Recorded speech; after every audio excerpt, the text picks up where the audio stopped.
Effective today, Sunday, the 21st of September 2025, the Commonwealth of Australia recognises the state of Palestine. We have had in Australia a long-term position on a bipartisan basis of two states. One of those states is, of course, Israel. The other, of course, is Palestine. In the face of the growing horror in the Middle East, we are acting to keep alive the possibility of peace and a two-state solution. That means a safe and secure Israel alongside a viable Palestinian state. At the moment, we have neither.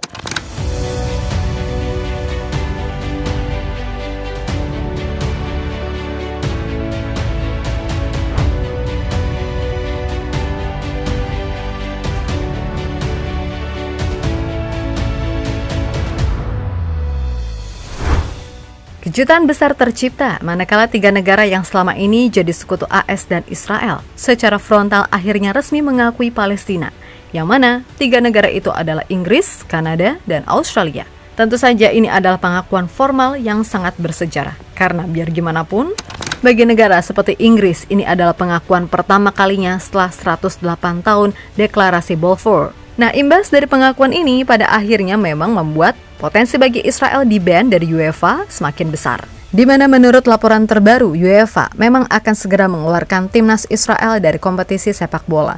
Seperti apa yang mereka lakukan kepada Rusia. Ia melihat segala realita yang terjadi diketahui membuat Netanyahu ngambek abis-abisan. Terutama setelah dia melihat negara-negara sekutunya mengakui Palestina secara resmi dan formal. Yang mana itu secara terbuka langsung mengirimkan pesan kepada para pemimpin negara tersebut bahwa mereka telah mendukung terorisme dan tidak akan membiarkan negara Palestina bangkit.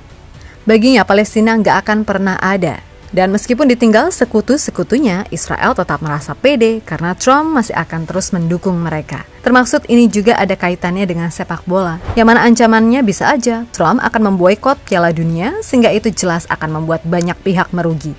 Hadeh.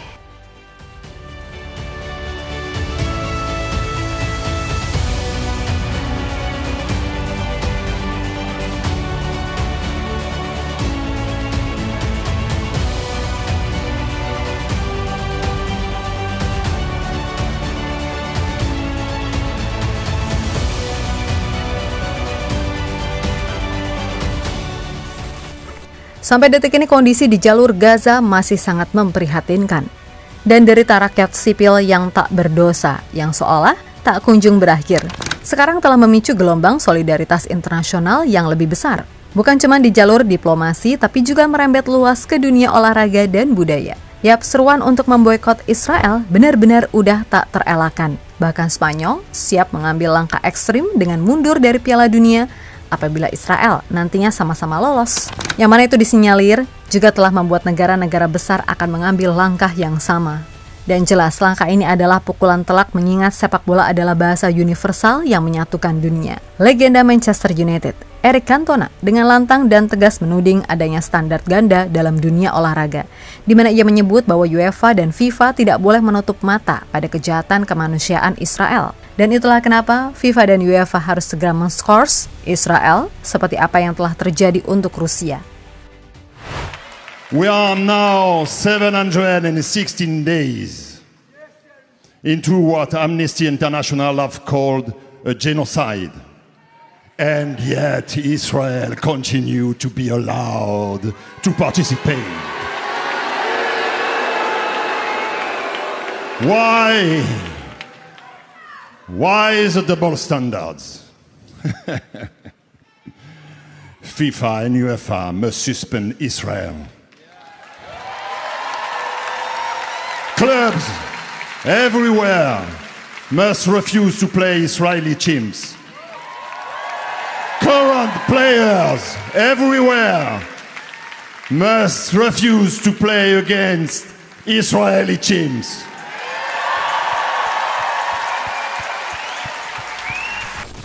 Nah, melihat tekanan yang semakin besar pada akhirnya sukses bikin UEFA goyah.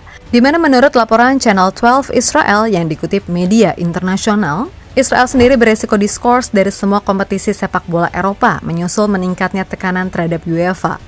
Yap, Komite Eksekutif UEFA disebut-sebut akan segera membahas masalah ini dalam waktu dekat. Dan jika disahkan, maka tim nasional Israel bisa dikeluarkan dari kualifikasi Eropa. Sementara klub-klub domestik Israel akan dilarang tampil di kompetisi antar klub Eropa. The Times of Israel melaporkan, sekarang ini Israel terang-terangan mengaku sedang berjuang mati-matian untuk mencegah voting yang dijadwalkan hari Selasa di markas UEFA. Nah, menurut laporan yang beredar, Qatar menekan UEFA untuk menggelar pemungutan suara setelah serangan Israel di Doha. Dan yang lebih mengejutkan, banyak analis percaya bahwa jika voting itu benar-benar dilakukan, hasilnya 80-90% Israel akan tersingkir dari sepak bola Eropa. Ihir, mantap.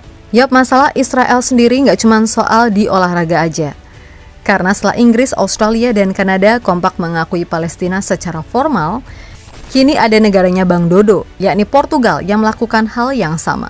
Lah, Argentina gimana? Mereka masih nolak mengakui sih. Intinya, negara-negara tadi beralasan kalau perang yang berkepanjangan dengan ribuan korban sipil dan kehancuran infrastruktur membuat solusi dua negara atau two-state solution harus segera diwujudkan. Lagi pula, gelombang protes rakyat sangat kuat buat menuntut pemerintah bersikap tegas terhadap Israel. Sehingga ya, mau nggak mau pemerintah mereka juga tidak bisa lagi hanya berdiam diri dan harus segera ambil keputusan, kan gitu. Dan jelas, dampak dari pengakuan bersejarah ini sendiri, Israel so pasti akan semakin kehilangan dukungan moral dan politik dari sekutu tradisionalnya. Negara-negara kunci blok barat mulai berbalik arah. Lalu legitimasi Palestina semakin kuat di PBB, Uni Eropa, dan forum global. Yang mana jumlah negara yang mengakui disinyalir bisa terus bertambah setelah langkah 4 negara besar tadi. Dan pada akhirnya, ini akan semakin mengisolasi Israel.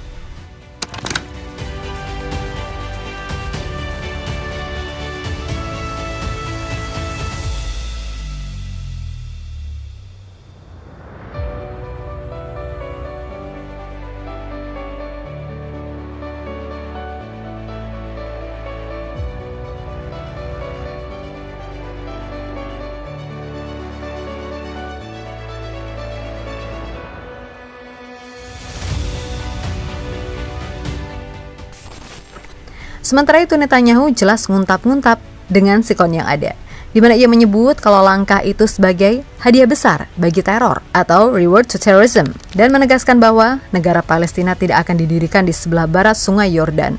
Selain itu, ia juga mengatakan Israel akan mengumumkan responnya setelah kunjungan ke AS dan menolak legitimasi langkah tersebut.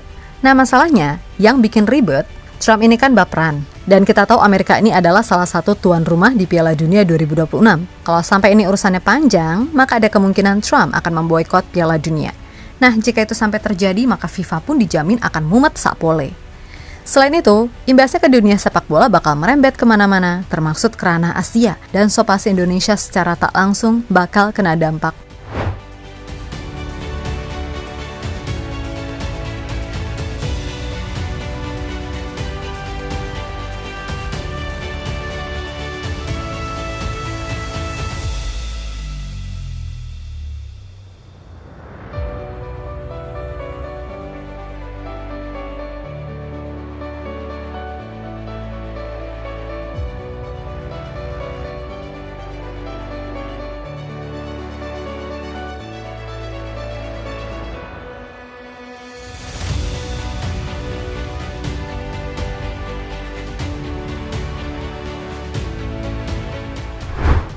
Yap, terlepas dari apapun, sekarang ini kita jelas sedang berada di titik balik sejarah. Inggris, Kanada, Australia, hingga Portugal udah resmi mengakui Palestina secara formal. Dan dunia melihat bagaimana legitimasi perjuangan rakyat Palestina juga semakin kokoh. Yang mana ini semua akhirnya bikin Israel makin terpojok. Mulai dari ancaman di-ban UEFA, boikot olahraga internasional, hingga desakan sanksi ekonomi dari Uni Eropa. Jelas, tekanan ini datang bukan hanya dari negara-negara Global South, tapi kini juga dari sekutu-sekutu tradisional mereka sendiri yang kayaknya beneran udah muak sama ini semua. Sekarang Netanyahu ngamuk, dan Trump pun juga diketahui ikutan baper. Tapi realitanya, isolasi internasional semakin nyata adanya. Sekarang yang jadi pertanyaannya kan, mau sampai kapan nih Israel bisa bertahan di tengah badai diplomasi, sanksi, dan perlawanan moral dunia? Apakah ini akan jadi awal bagi lahirnya Palestina yang merdeka? Atau justru babak baru pertarungan yang lebih sengit di panggung global? Karena kita juga harus sadar dan mengerti kalau kekuatan Israel dan Amerika ini sangat besar pengaruhnya. Tapi ya kali, semisal dunia bersatu, masa nggak bisa menekan dua negara tersebut? Untuk itu, kita amati dulu aja gimana alurnya. Yang jelas, hidup damai sentosa itu enak pol. Sumpah deh, kan gitu.